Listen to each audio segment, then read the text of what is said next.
kocha mbui mar Ramogi TV, mbui mar X kachiel gi Ramogi TV, mbui mar Facebook, ariyo adek auchiel, nono ne namba mar ote machuok machiegni ahinya. Erokamano. Ariyo nade? Ariyo maber.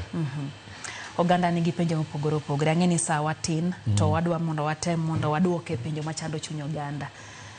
Tim ma kama otimore, tho mar Albert Ojwang otimore e lwet obila. Pile igeno ni obila ka ng'ato ringo to donje kanisa kata donje tesend obila kuonde ariyogo.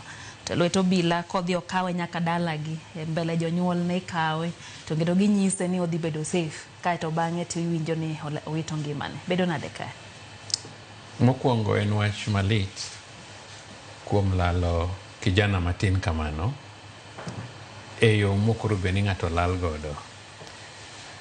Nitie gik moko ariyo ma obila oluoro kabisa. Obila oluoro gima nyalo miyo mabus ringe lwete, iluongo ni escape from custody. Obila ochako oluoro wach moro ni ng'ato nyalo tho e sel.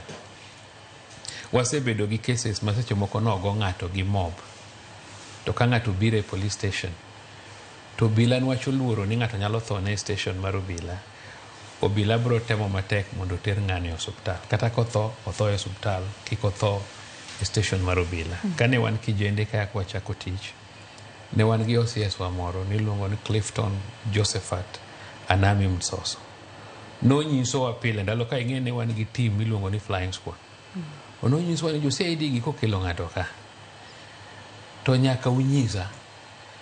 Koro keto u interview ng'ano. Bed jok mokeli gi nogoi niya. In kare ni e. In gadier ni in kare ni e. Koro ndike obi.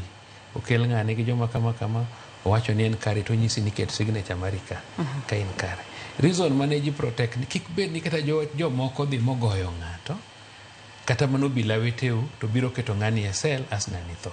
Nwach kitho ka ng'ato tho